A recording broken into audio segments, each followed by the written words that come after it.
So type number 2. Okay, so what is this type number 2? We will multiply a vector a. In type number 2 we will multiply first vector with second vector, and we are going to get the result scalar. Like force is a vector and displacement is also a vector, but we get work done, that is a scalar quantity. Work done has no direction, it is a scalar quantity. So this force into displacement is equals to work done. So this type of product is known as dot product of vectors. Dot product of vectors. That means vector multiplied vector, we are going to get the scalar product. We are going to get the scalar. This is dot product of vectors. I've told you already, if force is acting in this direction, suppose ruler, we are applying force on the ruler, and displacement is taking place in this direction, and force is making angle theta with the displacement. Force is also a vector, displacement is also. So what component of force act in this direction? Force का कौन सा component इस direction में act करेगा? F cos theta act करेगा. So what is work done? Work done is equal to force into displacement. What is displacement? S. तो force का कौन सा कंपोनेंट डिस्प्लेसमेंट की डायरेक्शन में है? F cos theta. तो वर्क डन क्या बन जाएगा? F S cos theta. Okay, ये क्या है? पहला वेक्टर. ये क्या है? दूसरा वेक्टर. इन दोनों में क्या है? ये दोनों में क्या है? तो ये किससे बना है? किससे बना है? एफ फोर्स था, डिस्प्लेसमेंट एस था. तो like this we have got this. अगर हम दो वेक्टर्स को मल्टीप्लाई करते हैं तो ये फॉर्म आती है. अगर हमारे पास दो वेक्टर्स हैं, ठीक है, देखिए ये क्या है? वेक्टर. ये भी क्या है? वेक्टर. हमने मल्टीप्लाई किया, क्या बन गया? स्केलर. तो इसको कौन सा प्रोडक्ट कहते हैं? Dot product. तो हम डॉट डालेंगे, ए डॉट बी. तो किस, अगर ये ए है और ये बी है, सपोज ये ए है और ये बी, तो आंसर क्या आने वाला है? A B cos theta. तो ये क्या रह जाता है? Magnitude of A into magnitude of B. जो डॉट प्रोडक्ट की वैल्यू होती है ना, ए डॉट बी की, वो किसके बराबर होती है? A magnitude of A multiply magnitude of B into cos theta. So ये होता है dot product of vectors. Okay, तो ये जो आंसर आएगा ये स्केलर आएगा, जैसे ये आया है वर्क डन. तो हमारा कंसेप्ट क्या है? Force into displacement. एग्जांपल के तौर पे आप बता सकते हैं. पहले आएगा फोर्स का मैग्नीट्यूड, फिर आएगा डिस्प्लेसमेंट का मैग्नीट्यूड, और फिर आ जाएगा कॉस थीटा. सो ये होता है डॉट प्रोडक्ट ऑफ वेक्टर्स.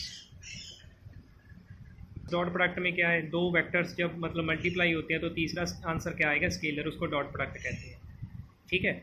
सो अभी हमने इसको कहते हैं डॉट प्रोडक्ट और स्केलर प्रोडक्ट. इसका नाम है डॉट प्रोडक्ट. स्केलर इसलिए कहते हैं क्योंकि स्केलर हमें मिलता है, और स्केलर प्रोडक्ट.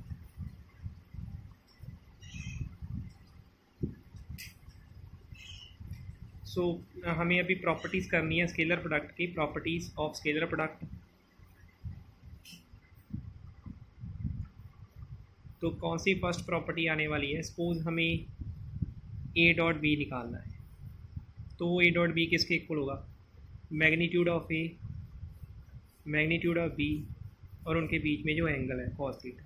तो मैग्नीट्यूड ऑफ ए मान लो ए है, मैग्नीट्यूड ऑफ बी मान लो बी है, तो बन गया कॉस थीटा. सपोज हमें पहले, अब जगह बदल दो, बी पहले कर दो, ए बाद में कर दो, तो फिर आंसर में क्या आएगा? पहले मैग्नीट्यूड बी का आ जाएगा, फिर मैग्नीट्यूड ए का आ जाएगा, फिर कॉस थीटा आ जाएगा. तो बी का मैग्नीट्यूड क्या बनेगा? सपोज बी है तो ए का मैग्नीट्यूड ए है, कॉस थीटा. अच्छा, ए बी कॉस थीटा और बी ए कॉस थीटा क्या है? सेम ही होंगी प्रोडक्ट में. इसका मतलब ये 2 है, 3 है, 2 3 6, 3 2 6. तो ये ए डॉट बी और बी डॉट ए भी बराबर है. इसका मतलब ये जगह बदल सकते हैं. जगह बदलने वाली प्रॉपर्टी को हम कहते हैं क्यूमिटेटिव प्रॉपर्टी. सो स्केलर जो प्रोडक्ट होता है ना, डॉट प्रोडक्ट होता है, वो क्यूमिटेटिव होता है. पहली प्रॉपर्टी इसकी सही हो गई है. It is commutative in nature.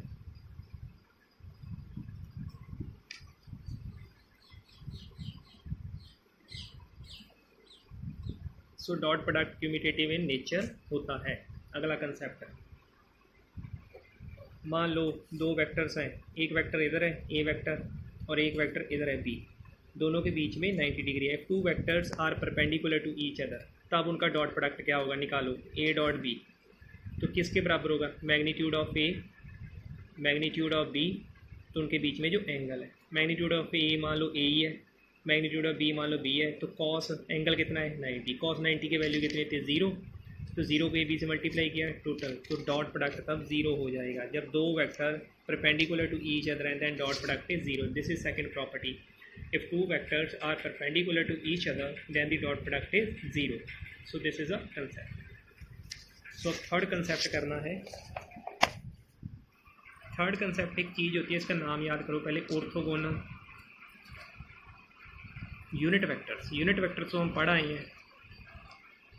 अच्छा ये बताओ, एक्स एक्सेस की डायरेक्शन में यूनिट वेक्टर क्या होता है और वाई एक्सेस की डायरेक्शन में यूनिट वेक्टर कौन सा होता है और जेड एक्सेस की डायरेक्शन में कौन सा होता है। पहले लेक्चर में आप सुनिए, एक्स एक्सेस की डायरेक्शन में यूनिट वेक्टर जो होता है वो होता है आई कैप, और वाई एक्सेस की डायरेक्शन में जो यूनिट वेक्टर होता है वो होता है जे कैप, और जेड एक्सेस की डायरेक्शन में जो यूनिट वेक्टर होता है वो होता है के कैप। आई कैप, जे कैप, के कैप। ओके, तो आई कैप, जे कैप और के कैप तीनों ही एक दूसरे पे 90-90 पे हैं। आई जे से 90 पे है, जे के पे 90 पे है। तो ये लॉ नहीं हम करते तो फिर 10th में ये वाला, ये तीनों क्या है, mutually perpendicular to each other. If this is X axis, this is Y axis, this is Z axis. So वैसा ही कंसेप्ट है। ऑर्थोगोनल क्यों कह रहे हैं, because all the three are mutually perpendicular to each other. I cap, J cap, K cap are mutually perpendicular to each other, and I cap is also unit vector, K cap is also unit vector, and J cap is also unit vector. So that's why we are saying them as orthogonal unit vectors. So they are mutually, all unit vectors are mutually perpendicular to each other.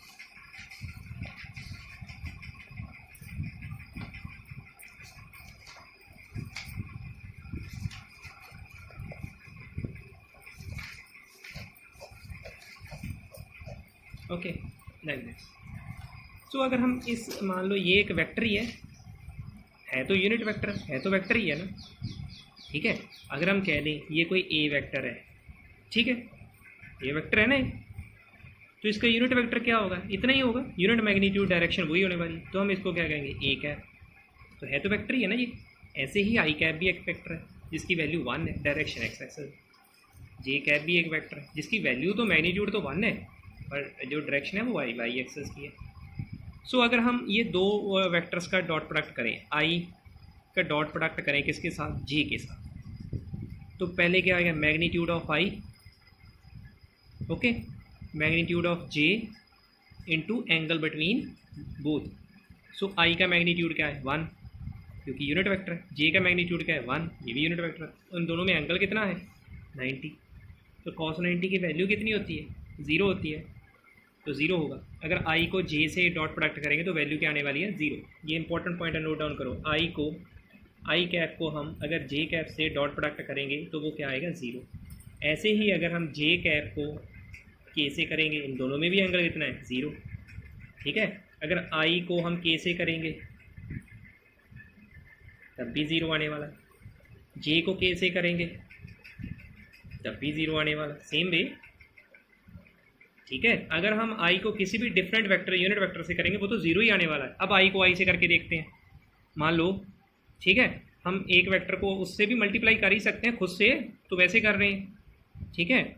मान लो एक आई vector है पहला और दूसरा भी आई vector, इनका dot product निकालो, magnitude of पहला वेक्टर, मैग्नीट्यूड ऑफ दूसरा वेक्टर, दोनों में एंगल। अगर आई इस डायरेक्शन में है तो दूसरा आई भी इसी डायरेक्शन, आई मतलब सेम वही, दोनों में एंगल कितना हो गया 0, आई एंगल क्या है 0, cos 0, इसका मैग्नीट्यूड 1, इसका मैग्नीट्यूड 1, cos 0 की वैल्यू 1, तो आई कैप आई क्या हो गया 1 आएगा।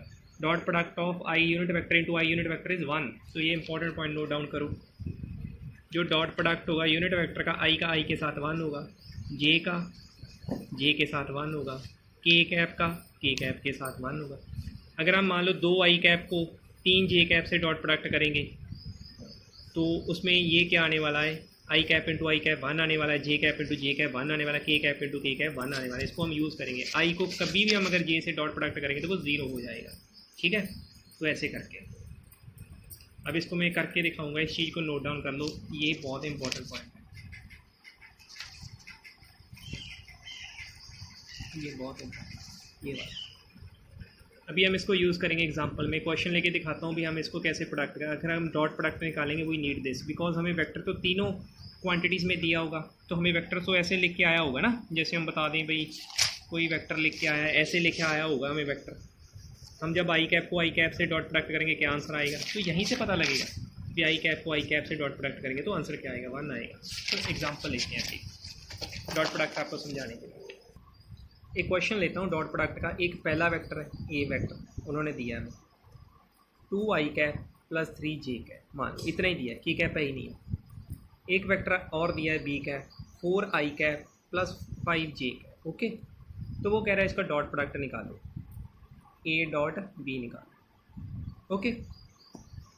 तो एंगल तो हमें दिया ही नहीं है इस वेक्टर के बीच में, तो हमें इसको मल्टीप्लिकेशन करना है। मतलब क्या है, हमें इस वेक्टर को इस वेक्टर से मल्टीप्लाई करना है। पहले ए लिख लो 2 आई कैप प्लस 3 जे कैप डॉट, ओके।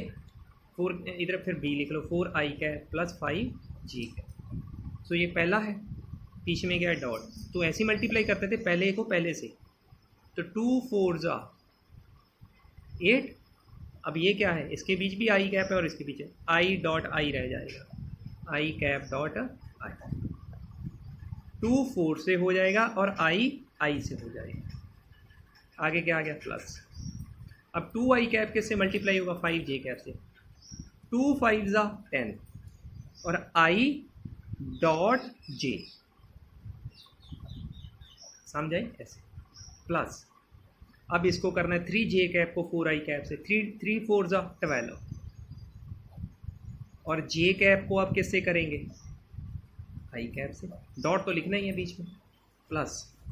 अब 3 जे कैप को किससे करेंगे, 5 जे कैप से, 3 5 जा 15 और पीछे क्या रहेगा जे डॉट जी। अब चेक करो आई डॉट आई क्या होता है। सो आई डॉट आई 1 होता है, जे डॉट जे भी 1 होता है, के डॉट के अगर आई को किसी और से करेंगे वो 0 हो जाएगा, या जे को किसी और से करेंगे या के को किसी और से करेंगे। सो ये क्या बन गया 8, आई डॉट आई क्या हो गया 1, ये हमने पीछे करा है, प्लस 10।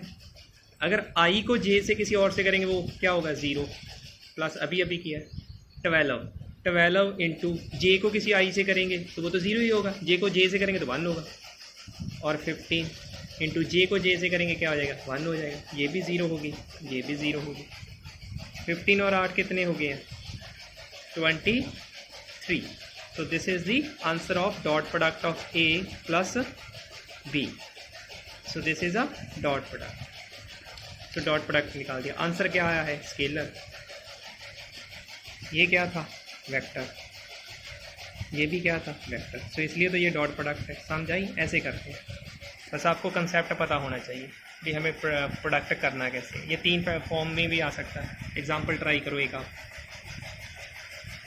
ए वेक्टर लिखो 3 आई कैप माइनस 2 जे कैप माइनस 5 जे कैप, कोई प्रॉब्लम नहीं, अगर प्लस माइनस आ रहा है तो उसको उस अकॉर्डिंग डील करना है। प्लस माइनस वही जो हम छोटी क्लासों से करते हैं, 5 I cap minus 3 4 J cap 7 K cap. तो डॉट प्रोडक्ट निकालो, find A dot B. So this is your homework. एक और क्वेश्चन नोट डाउन करो। आपको एक ए वेक्टर दिया है और बी वेक्टर दिया है, और आपको ये भी कहा है एंड एक कंडीशन भी दी है भी ए डॉट बी 0 है, ये दिया है ऑलरेडी 0 है, डॉट प्रोडक्ट दोनों का 0 है। ए पहले लिख लो, ए क्या दिया है 2 आई कैप 3 जे कैप प्लस 8 के कैप। सो ये बी क्या दिया 4 आई cap minus 4 J cap plus alpha into के कैप। आपको ए डॉट बी 0 दिया है, आपको अल्फ़ा की वैल्यू फाइंड करनी है, find alpha. Okay, so this is second question of your homework. So next topic is applications of dot product। भी dot product हमारे काम क्या आता है, क्या क्या ढूंढने में काम आएगा। एप्लीकेशंस ऑफ डॉट प्रोडक्ट, पहले तो डॉट प्रोडक्ट का फॉर्मूला लिखो भाई, अगर ए डॉट बी किसके बराबर होता है, magnitude of A magnitude of B, और दोनों के बीच में जो एंगल होता है कॉस थीटा। ठीक है, ये पहला वेक्टर है, ये दूसरा वेक्टर है। अगर हमें दोनों वेक्टर के बीच में एंगल ढूंढना है तो तब भी हम डॉट प्रोडक्ट का यूज़ कर सकते हैं। कैसे, हमें थीटा ढूंढना है तो ये सारी चीज़ हमारे पास, सपोज डॉट प्रोडक्ट गिवन है, सपोज ये भी गिवन है, सपोज दोनों का मैग्नीट्यूड भी गिवन है, तो हम थीटा ढूंढ सकते हैं किसके बीच में, दो वेक्टर्स के बीच में। तो कैसे ढूंढेंगे, जो डॉट प्रोडक्ट दिया है वो ऊपर लिख लो ऐसे, उसको डिवाइड किससे कर दो, ए के मैग्नीट्यूड से मल्टीप्लाई बी का मैग्नीट्यूड, तो आपको क्या मिल जाएगा, दोनों वेक्टर्स के बीच में क्या मिल जाएगा, थीटा एंगल मिल जाएगा। ओके, एग्जांपल लेके इसको करो। मान लो आपको पहला वेक्टर दिया है ए वेक्टर, ओके, वो दिया है 2i कैप माइनस जे कैप प्लस के कैप, मान लो ये दिया है, और एक बी दिया है i cap minus J cap. देखो डॉट प्रोडक्ट तो आप ढूंढ ही सकते हो, जो अभी मैंने सिखाया है डॉट प्रोडक्ट कैसे आएगा, ये वाला तो आ ही जाएगा ए डॉट बी, आई को आई से करोगे तो 1 हो गया, आई को जे से करोगे 0 हो जाएगा। अब मैग्नीट्यूड कैसे ढूंढते हैं, मैग्नीट्यूड भी मैंने सिखाया हुआ आपको। मैग्नीट्यूड ढूंढने का फॉर्मूला क्या होता है, अंडर रूट फर्स्ट आई वाले की स्क्वायर, जे वाले की स्क्वायर, जे के मैग्नीट्यूड की स्क्वायर और के मैग्नीट्यूड की स्क्वायर। आई का मैग्नीट्यूड क्या है 2, जे का मैग्नीट्यूड क्या है -1 और के का मैग्नीट्यूड क्या है +1, तो वो क्या बन जाएगा, 2 की स्क्वायर क्या बन गया 4, और 1 -1 की स्क्वायर 1 आ गया, 1 की स्क्वायर क्या आ गया 1, 4 1 5 5 1 6 अंडर रूट 6 आ गया। सो ए का मैग्नीट्यूड कितना आ गया है अंडर रूट 6। ऐसे हम मैग्नीट्यूड भी ढूंढ सकते हैं, तो ए का मैग्नीट्यूड ढूंढ लिया। डॉट प्रोडक्ट भी ढूंढ सकते हैं, डॉट प्रोडक्ट आपको सिखाया ही है भाई, डॉट प्रोडक्ट ऐसे करते हैं, जैसे अभी ये निकाला था डॉट प्रोडक्ट, ऐसे कर दो इसको, तो आपको क्या मिल जाएगा, आपको थीटा मिल जाएगा। You have to find this theta also, ये वाला। सो ये नया क्वेश्चन आपने करना है, मैंने आपको सिखा दिया अभी ये कैसे ढूंढते हैं, तो ये ऐसे आ गया। ऐसे ही बी का मैग्नीट्यूड ढूंढ लो, बी का मैग्नीट्यूड क्या आएगा, अंडर रूट आई वाले का स्क्वायर प्लस जे वाले का स्क्वायर। आई वाले का स्क्वायर क्या है 1, जे वाले का स्क्वायर क्या है, मैग्नीट्यूड क्या है -1, 1 की स्क्वायर क्या आएगा अंडर रूट 2 बन जाएगा मैग्नीट्यूड ऑफ बी, ये भी आ गया। एक और क्वेश्चन लिखो, एंगल ढूंढने वाला। पहली एप्लीकेशन क्या है, हम दो वेक्टर्स के बीच में एंगल ढूंढ सकते हैं। सपोज हमें पहला वेक्टर दिया ये ए कैप, ए वेक्टर दिया हमें आई कैप प्लस जे कैप, मतलब आई का भी मैग्नीट्यूड 1 है, जे का भी मैग्नीट्यूड 1 है। पता करो भी ए वेक्टर एक्स एक्सिस के साथ कितना एंगल मेक करता है, एक्स एक्सिस के साथ। एक्स एक्सिस का मतलब क्या हो गया, एक्स एक्सिस में कैसे पता लगे, एक्स एक्सिस में कौन सा वेक्टर होता है, तो बी वेक्टर कौन सा हो गया, आई कैप ले लें, क्योंकि एक्स एक्सिस में यूनिट वेक्टर कौन सा होता है, आई कैप। हमें तो एंगल ही पता करना है, हमें मैग्नीट्यूड से क्या मतलब है। भी जो 1 आई कैप के साथ एंगल बनाता होगा यार, वही 2 आई कैप के साथ एंगल बनाता होगा। मान लो ए वेक्टर इधर है सपोज, ओके मान लेते हैं, तो ये एंगल बना रहा है ना एक्स एक्सिस के साथ। एक्स एक्सिस अगर चाहे वो 1 कैप होती तब भी उतना ही एंगल बनाता है, अगर 2 आई कैप होती यहाँ पे तब भी उतना ही एंगल बना, अगर 3 आई कैप होती। एंगल ढूंढना है हमें, तो इसलिए हम मिनिमम में ले लेते हैं, एक्स एक्सिस में मिनिमम वेक्टर कौन सा होगा, तो वो आई कैप ही होगा। अब एंगल ढूंढना है, तो एंगल ढूंढने का फॉर्मूला क्या है, कॉस थीटा। पहले तो डॉट प्रोडक्ट क्या होता है, सो डॉट प्रोडक्ट होता है भाई पहले का मैग्नीट्यूड दूसरे का मैग्नीट्यूड फिर उसके बीच में कॉस थीटा। तो हमारा मकसद है कॉस थीटा ढूंढना। सो पहले हमें क्या ढूंढना पड़ेगा, डॉट प्रोडक्ट, फिर किससे डिवाइड करेंगे, magnitude of A into magnitude of B, तो वो क्या निकल आएगा कॉस थीटा। डॉट प्रोडक्ट आप ढूंढ सकते हो, दोनों को मल्टीप्लाई कर दो, ये एक वेक्टर है ये एक वेक्टर है, इन दोनों को मल्टीप्लाई कर दो, डॉट प्रोडक्ट निकाल दो दोनों का। मतलब दोनों का डॉट प्रोडक्ट कैसे निकालोगे, अगर ए डॉट बी निकालना है तो पहले क्या करो, ए लिख लो, ए का वैल्यू क्या है आई कैप प्लस जे कैप, डॉट बी लिख लो, बी की वैल्यू क्या है आई कैप। अब क्या होगा, this is 1 and this is 1 and this is 1, 1 को 1 से मल्टीप्लाई करो 1 I cap in dot I cap, ये भी हो गया। अब ये क्या, 1 को 1 से मल्टीप्लाई करो 1, और जे को किससे मल्टीप्लाई करेंगे, डॉट आई से। आई डॉट जे क्या होता है 0, आई डॉट आई क्या होता है 1, 1 इंटू 0 1 इंटू 1, तो ये क्या बन गया 1 प्लस 0, तो डॉट प्रोडक्ट तो कितना आ गया 1 आ गया। ओके, ए का मैग्नीट्यूड कैसे ढूंढोगे, ए का मैग्नीट्यूड बड़ा सौखा है, अंडर रूट पहले के मैग्नीट्यूड की स्क्वायर दूसरे के मैग्नीट्यूड की स्क्वायर, पहले का मैग्नीट्यूड क्या है 1 दूसरे क्या है 1, तो क्या बन गया अंडर रूट 2, तो ये क्या बन गया under root 2 into B, B कितना है, बी का मैग्नीट्यूड क्या आएगा अंडर रूट पहले की स्क्वायर तो √1 का क्या आएगा, 1 ही आएगा। इसका क्या बन गया, 1। So cos theta is equals to 1/√2। So cos theta कितना आ गया, 1/√2। बस थीटे की वैल्यू देख लो भाई, कॉस के टेबल में कहाँ 1/√2 आती है, वो थीटा बन जाएगा। आंसर बड़ा सौखा है। तो ये कहाँ आती है, 45 डिग्री पे आती है, तो 45 डिग्री एंगल आ गया। ऐसे करके आप ढूंढ सकते हो। It's very simple. सो पहली एप्लीकेशन है इसकी अपने डॉट प्रोडक्ट की, हम दो वेक्टर्स के बीच में थीटा ढूंढ सकते हैं।